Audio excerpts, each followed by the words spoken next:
fico pensando, meu Deus, olha só onde eu estou e aonde eu estava. Como foi possível? Foi possível, irmãos, porque Deus, Ele coloca pessoas na nossa vida. E uma das pessoas que Deus colocou na minha vida, que eu sou eternamente grato a ela, é uma professora que servia a Deus como pastora também no nosso ministério. E ela era nossa vizinha. E ela se compadeceu de mim. Ela chegou para minha mãe e disse assim: Berenice, eu vou educar o seu filho. Eu vou ensinar o seu filho. É um desafio para mim. Eu, como professora, eu encaro esse desafio de educar o seu filho. Porque eu acredito no seu filho. Irmãos, eu acho que o que um autista precisa, na verdade, é de pessoas que valorizem e que invista na potencialidade dele. Porque muitas vezes, a pessoa, quando ela tem essa condição, ela é muito podada, porque assim, um autista, como todo mundo já sabe, tem os seus rituais, os seus, né, o pessoal fala gestos repetitivos. Não é um gesto repetitivo, é um ritual. A gente tem um ritual, né? E às vezes a gente, não, eu não vou. Não, irmão, se você vê que um filho seu, ou um familiar seu tem essa condição, e você percebe que ele tem algum potencial, valorize, invista. Foi o que a professora Célia fez comigo. Ela começou a me valorizar, né? Eu vou ensinar você a ler, vou ensinar você a escrever. E eu comecei, irmão, comecei a ler, comecei a escrever, e eu comecei a criar um gosto, um hiperfoco na leitura. Irmãos, quando eu comecei a ler, aquilo foi para mim uma descoberta maravilhosa. Eu comecei a ler de tudo, tudo fui lendo. Só que olha só, uma literatura que eu amava, e ainda gosto de ler, era revista em quadrinhos. Irmãos, como que eu me encantei com revista em quadrinhos. Comecei a ler Tio Patinhas, Turma da Mônica. Aí depois o negócio ficou um pouquinho mais sério. Comecei a ler heróis, DC Comics, Batman, Super-Homem, né? Comecei a ler as revistas da Marvel, né? Esses filmes aí que passam, irmãos, eu lembro, eu lia tudo em quadrinhos, né? Esses filmes que passam no cinema. Só que, olha só, começou a mexer com o meu psicológico. Porque eu inventei um negócio na minha cabeça, que eu pensei, agora eu vou ser super-herói. Agora eu vou defender os fracos e os oprimidos. Irmãos, eu ia lá na escola, eu via um valentão judiando de uma pessoa, eu ia lá defender ele. Só que apanhava eu e ele junto, né? A gente apanhava, e eu brigava, irmão. Chegava na rua, brigava. Todo dia chegava com roupa rasgada, né? Ficava nervoso à toa, né? Porque eu acreditava que eu ia ser um super-herói. Aí o meu pai e a minha mãe, muito preocupados, sabendo que eu gostava de revista em quadrinhos, aí ele foi numa livraria aqui em São José, que não existe mais. Eu acho que o pastor Elcio, não sei se ele lembra, do irmão Lázaro, livraria do pastor Lázaro, o pai do pastor Shakespeare. O pai dele tinha uma livraria. E ele comprou uma revista em quadrinhos. E eu lembro, o nome da revista em quadrinhos era A Terra Prometida, contando a história de Moisés. Irmãos, eu me encantei com aquilo. E eu comecei a ler. Li uma vez, li 2 vezes, 4 vezes. E eu percebi que era volumes. Era uma coleção. Cheguei para o meu pai: pai, você vai ter que comprar tudo para mim, porque eu quero ler esse negócio. Eu quero saber como que continua a história, né? E ele comprou. Até hoje eu tenho essas revistas. E eu comecei a ler aquilo, começou a acalmar meu coração. Comecei a ir na igreja. Aí as pregações começaram a fazer sentido para mim, porque tudo que os pastores, os pregadores falavam, estava nas revistas. revistas que eu lia, até que, com 10 anos de idade, olha só, com 10 anos de idade, eu cheguei, deixei as minhas revistas de lado, e agora eu quero ler a Bíblia. Eu quero saber se tudo que está escrito nas histórias da Bíblia, em quadrinhos, está escrito aqui. E comecei a ler, irmãos, de Gênesis a Apocalipse. Quando eu tinha 11 anos de idade, eu li a Bíblia inteira. A Bíblia inteira. E comecei a ler de novo. Comecei a ler. Hoje, irmãos, eu me orgulho em dizer, um santo orgulho, né? Eu não sei quantas vezes eu li a Bíblia inteira. Eu não sei. Porque assim, hoje, todo dia 31 de dezembro, eu termino a leitura anual da Bíblia. Mas eu li várias vezes a Bíblia. E eu comecei então a entender que Jesus tinha algo na minha vida. Então eu comecei a me acalmar, comecei a ir na igreja. Com 10 anos de idade, eu aceitei a Jesus. Eu fui na igreja, era um culto de domingo, e eu lembro que o pastor fez o apelo, eu levantei minha mão assim, a minha mãe olhou para mim: menino, por que você está levantando? Você já é crente. Eu falei para minha mãe assim: não sou crente não, vou ser agora.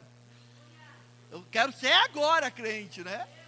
E eu fui ali, aceitei a Jesus como meu Salvador, e depois eu queria me batizar. Eu congregava no Motorama na época, e eu cheguei para o pastor: pastor, eu quero me batizar. Só que a regra, na época, que o pastor Celari colocou, na época era o pastor Celari, é que só podia se batizar com 12 anos. Eu cheguei e falei: não quero esperar um ano, eu quero batizar agora. Eu quero batizar agora, porque aí, olha que eu falei para o pastor, né?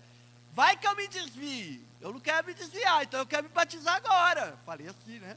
Dei trabalho, irmão. Aí, o pastor Celari bateu o martelo: não, vou batizar.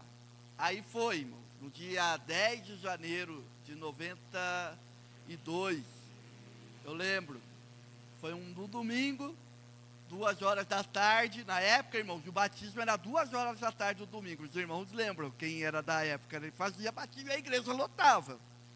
E eu me lembro que quando eu fui me batizar, o pastor Celari estava no tanque do batismo, desci no tanque, ele pegou a minha mão assim, e falou assim para mim, e ele era meio, né, ele era meio enérgico, né, ele era meio assim, né, ele chegou em mim e falou: menino, você joga bola? Aí eu falei: não. Aí eu pensei assim: não, até jogo, mas a partir de hoje não vou jogar mais. Menino, você assiste televisão? Aí eu pensei comigo: até hoje eu assistia, mas a partir de hoje eu não assisto mais. Então seja batizado. Fui batizado desse jeito, irmão. Seja batizado no nome do Pai, do Filho e do Espírito Santo. Aí eu fui batizado. Aí, irmãos, eu comecei a ir na igreja. Comecei lá no Motorama, me desenvolvi lá no Motorama. Aí o pastor, que eu amo muito ele, por isso, irmãos, olha só, eu reforço essa ideia, que se você tiver alguém na qual tem um potencial, invista. Porque eu só estou aqui hoje, eu confesso para os irmãos, só estou aqui hoje pregando, falando para vocês, porque primeiro, uma professora acreditou em mim. Segundo, um pastor acreditou em mim. E o nome desse pastor, que eu tenho a gratidão de falar, é Israel Viana. Hoje ele é pastor ali do Alto da Ponte. A primeira igreja que ele pastoreou foi o Jardim Motorama. E ele viu o meu esforço de ler a Bíblia, só que eu tinha muito problema na fala. Na época eu estava fazendo fono. Ele via o meu esforço e ele disse assim: Saulo, chamava eu de Saulinho. Saulinho, vem aqui. Você quer dar aula para os adolescentes? Aí eu falei: quero. Eu quero dar aula para os adolescentes. É meu sonho. Falei assim para ele, né? É meu sonho. Porque o autista, irmãos, ele não tem essa questão da vanglória e da soberba. É interessante, depois que eu me redescobri, eu entendi que o que é importante para a gente é o fazer. Então, naquela época, não, eu quero, é o que eu mais quero na minha vida, dar aula. Irmãos, para os irmãos terem uma ideia, fizeram até abaixo assinado para me tirar dos adolescentes. Como é que pode colocar um menino daquele que nem fala direito, dar aula para os adolescentes? Como que pode um negócio desse? A igreja tudo criticando, só que o pastor Israel Viana chegou e falou, vocês estão todos errados, porque o menino tem sede de aprender, e eu não posso tirar essa sede do menino. Vou investir nele. Ele tem que chegar até o fim. E eu fui, irmãos, comecei a dar aula para os adolescentes, depois comecei a dar aula para os jovens, depois comecei a dar aula para os adultos, né? Porque aí foi melhorando a minha fala, né? A minha didática, e aí ele começou a se desenvolver. Mas muito, só que eu não entendia, na minha cabeça, tudo isso que eu enfrentava, era normal, era a dificuldade que todo mundo tinha, né? Que todo mundo tinha. Entrei na adolescência, e quando a minha adolescência foi um pouquinho difícil, porque quando chega na adolescência, existe uma pressão sobre os adolescentes, né, de arrumar emprego, tal, e eu não tinha, irmãos, nenhum plano, não pensava em nada, meu Deus, o que eu vou fazer na minha vida, não.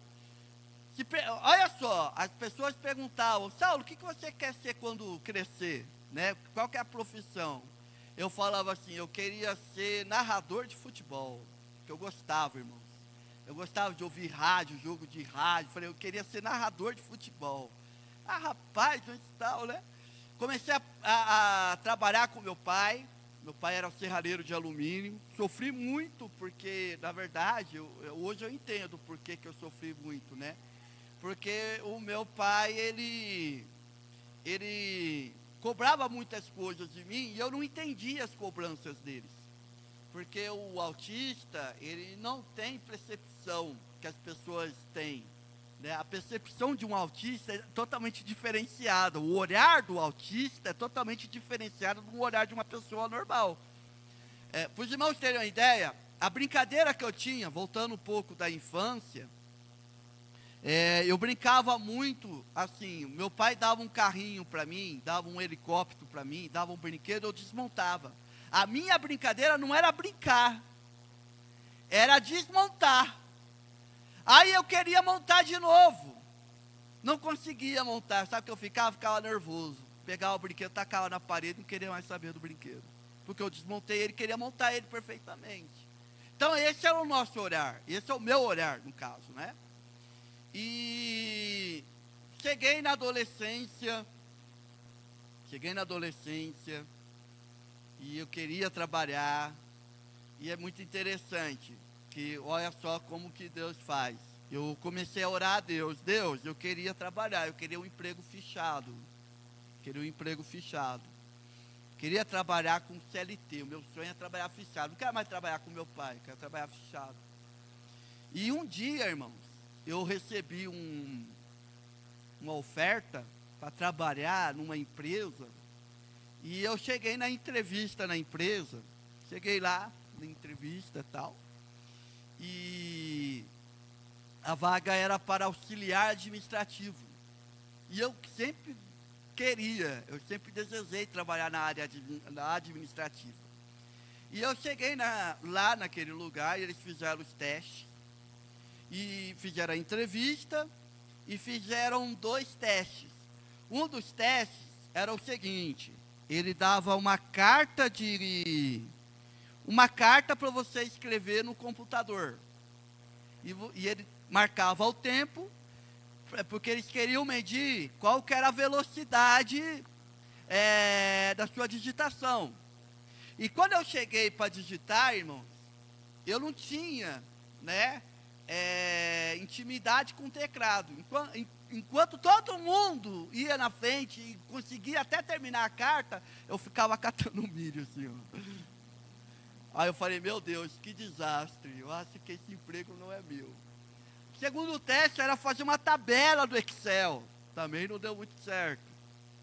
Aí, no final da entrevista, eles selecionaram as pessoas, e eu ia embora triste.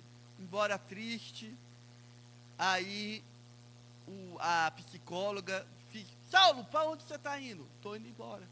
Não, você não está indo embora. Abre uma vaga agora para você, de digitador. Eu fiquei pensando, rapaz, eu não terminei nem a carta. Como que eu vou trabalhar de digitador, né, irmãos? Foi um desafio, irmãos. Mas eu queria aquele emprego. No começo foi muito difícil.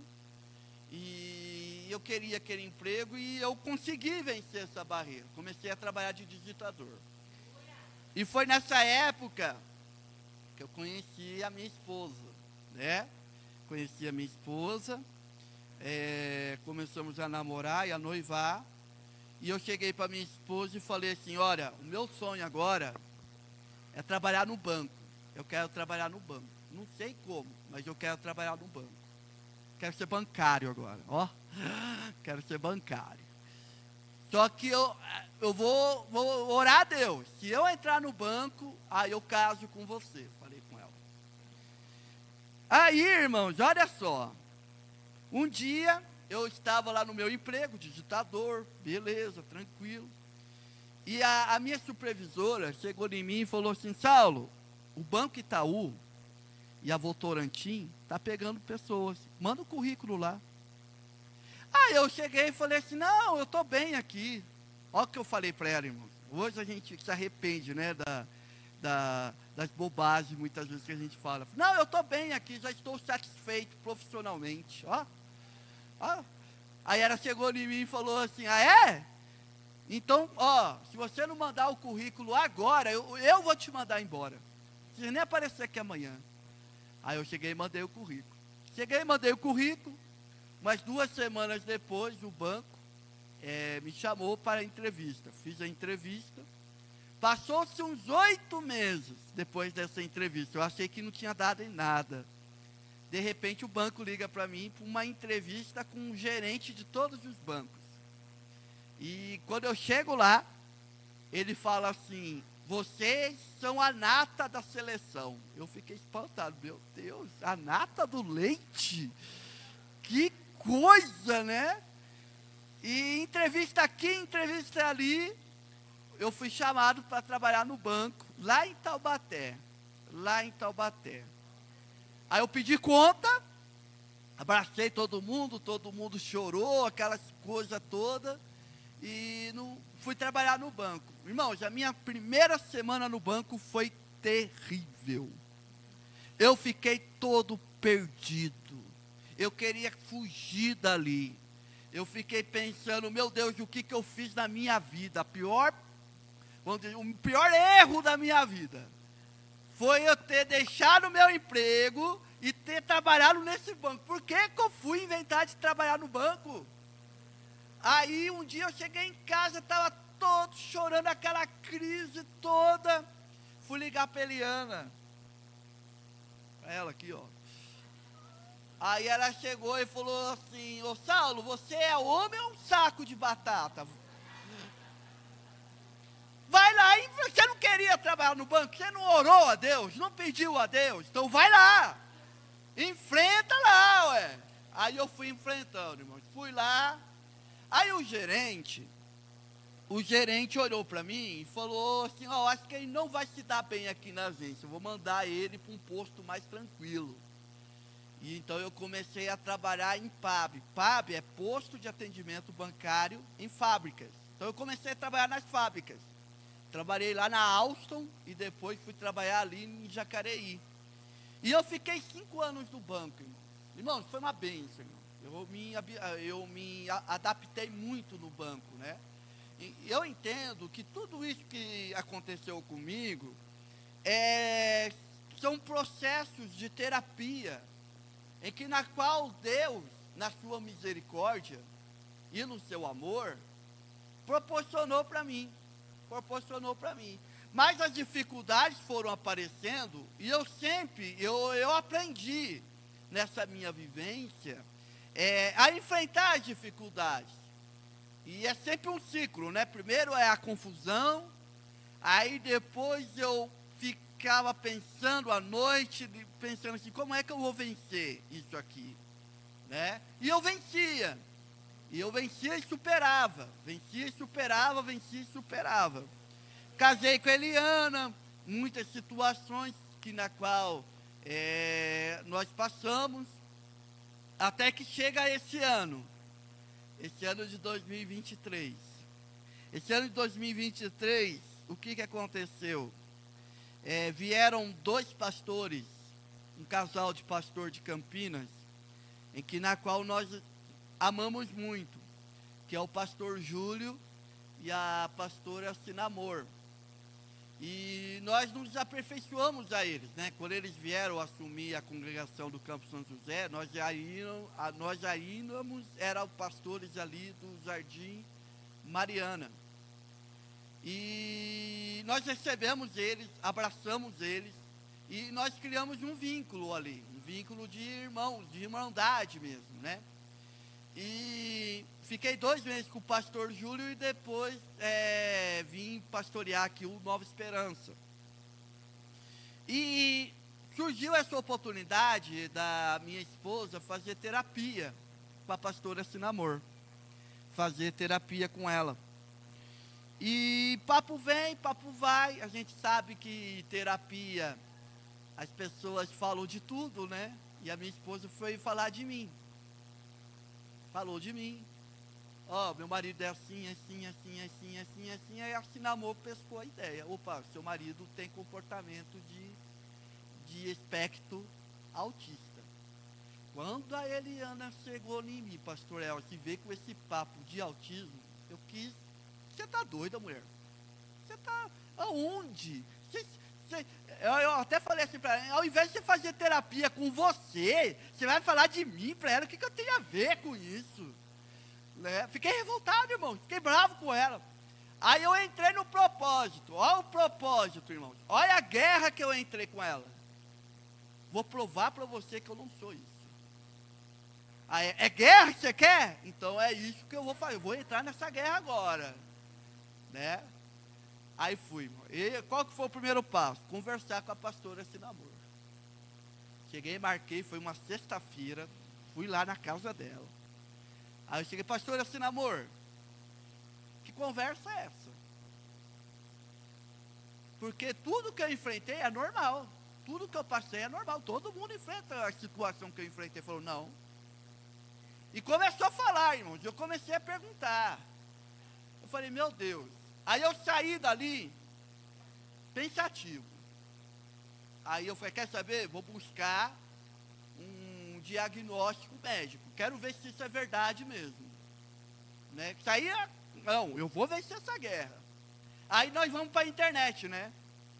A gente vai para a internet, aí tem lá na internet lá, 20 características de uma pessoa autista. Das 20, 18, 15, 14, não, eu ficava revoltado. Eu perguntava para Eliana, eu tenho isso aí? Ela falava, tem, você é desse jeito. Raiva, né? Aí foi, irmão, foi. Eu fui perdendo essa guerra aos poucos. Perdendo essas guerras aos poucos.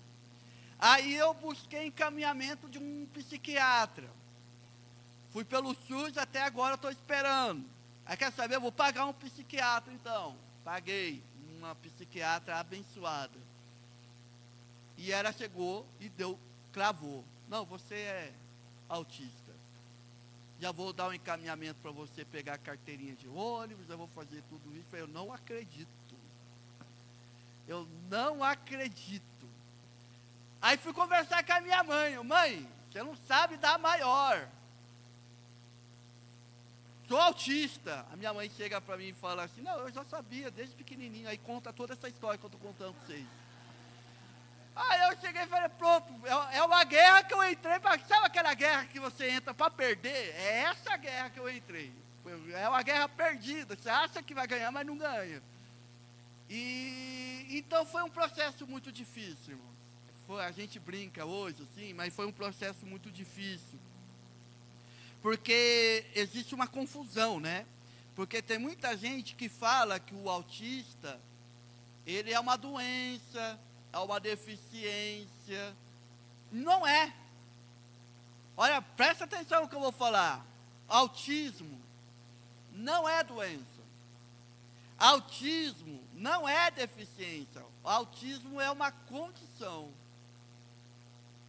E uma das coisas que me ajudou muito a entender o que eu sou, o que nós somos, né?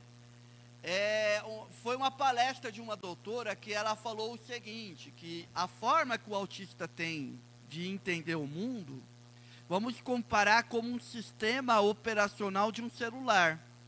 Hoje, os nossos celulares, nós temos dois sistemas, né, mais famosos. É o Android e o iPhone. E ela falou que o autista, ele é como se fosse um iPhone. E uma pessoa, né, neurotípica, é um Android. Então, a maioria é Android. Todo mundo tem a sua forma, né, de entender. Tá? O autista, ele já vê a situação de uma outra forma. Ele se comunica de uma outra forma. Ele enxerga de uma outra forma. Outra coisa, muitas vezes a gente fala assim, autista não tem percepção. Tem sim. Só que a percepção do autista é muito diferente de uma percepção de uma pessoa como qualquer um. Então, eu estou aqui contando tudo isso para vocês, primeiro, para me disponibilizar. Eu me disponibilizo. Você que tem um filho, você que tem um familiar autista, você quiser, depois eu deixo com o pastor Elcio. O pastor Elcio tem o meu WhatsApp, tem toda a liberdade de compartilhar. Porque eu creio, irmãos, que Deus, Ele nos ajuda a vencer todas essas batalhas. Porque hoje, o meu diagnóstico hoje é um autismo de grau leve, vamos dizer assim. Mas eu sei que não foi leve. Hoje está leve, porque existem vários graus. Mas mediante a terapia, mediante a muitas outras coisas, ele pode evoluir. Pode evoluir. Assim como eu evoluí. E uma das coisas que eu perguntei para a médica, para a minha psiquiatra, foi o seguinte, doutora, se eu tivesse feito os tratamentos que o médico lá atrás falou para minha mãe para que eu fizesse, você acha que eu seria o que eu sou hoje? Ela olhou assim para mim, porque ela era uma senhora, né? Já conhece tudo já, né? Todos os procedimentos. Ela falou assim para mim, provavelmente você não estaria aqui. Provavelmente você estaria mais atrasado. Porque hoje evoluiu, mas na época não era tão evoluído assim, né? Então eu dou graças a Deus, Tem muita coisa, lógico, que eu tenho a falar, e assim, a gente vai conversando depois sobre muitas coisas. Então, a minha primeira proposta, o meu primeiro objetivo é isso, me disponibilizar e dizer que eu entrei nessa guerra. Eu entrei nessa causa aqui, ó. A causa na qual eu quero mostrar ao mundo o que Deus pode fazer na vida de uma pessoa. Em nome de Jesus. E o segundo é dizer para os pais e mães, não, nunca creia que o seu filho não vai vencer. Porque eu vi uma mãe que sempre acreditou em mim, e até hoje acredita em mim, né? Hoje, irmãos, para os irmãos terem uma ideia, eu terminei a faculdade de Direito, estou tentando passar na OAB, tá difícil passar na OAB, mas tô brigando, né? E assim, irmãos, sou pastor, sirvo a Deus como pastor, né? E assim, irmãos, vencendo e rompendo. E é assim, irmão, a vida de todo mundo é assim. Não é porque a pessoa é autista, o autista tem a luta dele, então ele vai ter dificuldade. Irmãos, você já parou para pensar que todo mundo tem dificuldade? Dificuldade é para todo mundo, né? Mas o que faz a diferença nas nossas vidas é a nossa fé em Deus, é a nossa fé em Jesus. Igreja, irmãos, por isso que eu amo a igreja. A igreja foi muito importante para mim. Igreja foi algo fundamental, porque assim como tinha irmãos que não acreditavam, na igreja também tinha pessoas que, uns Barnabé, né? Deus levanta os Barnabé da vida para nos apoiar, para investir na gente, e dizer, ó, eu quero você, né? Então que Deus abençoe a cada um de vocês,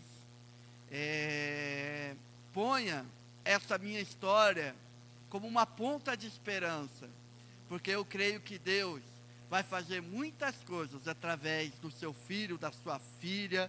Deus vai fazer muitas coisas, amém? Vamos nos colocar de pé? Glória a Deus.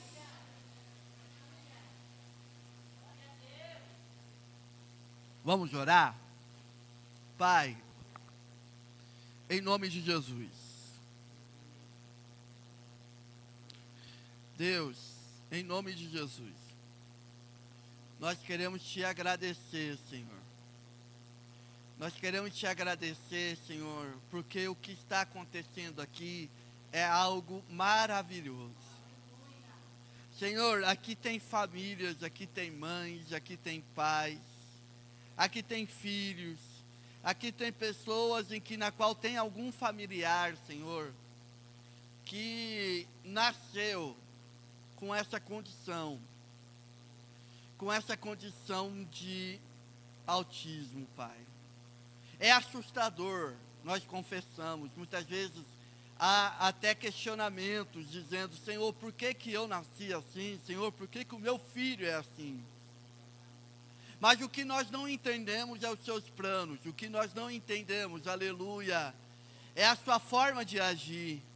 Hoje eu entendo, Senhor, por que eu tive que passar por tudo isso.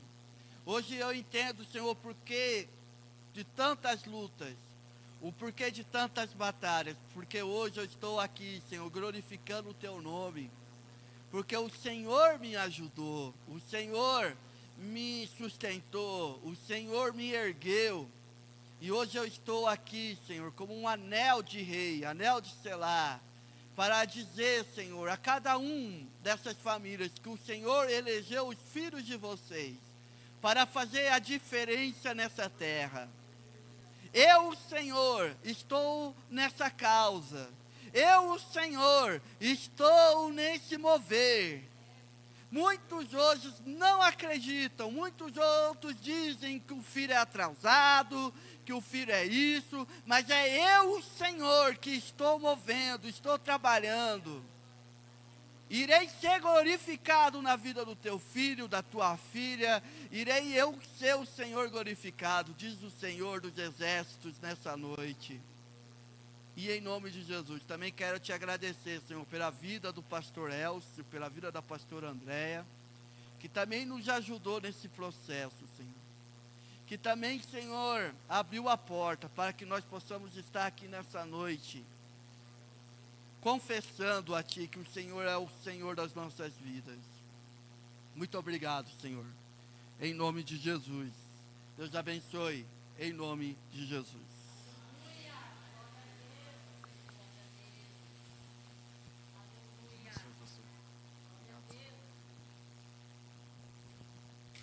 Glória a Deus. Podeis assentar, irmãos?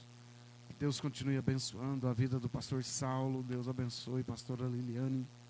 Que Deus continue abençoando todos os irmãos. Evangelista Fábio, Priscila, toda a sua família. Deus abençoe todos vocês, todos que vieram aqui esta noite. São muito bem-vindos em nome de Jesus. A gente não citou o nome, mas são muito bem-vindos. Para nós é um prazer ter vocês aqui conosco. Amém? Como é importante a igreja na nossa vida, né, irmãos?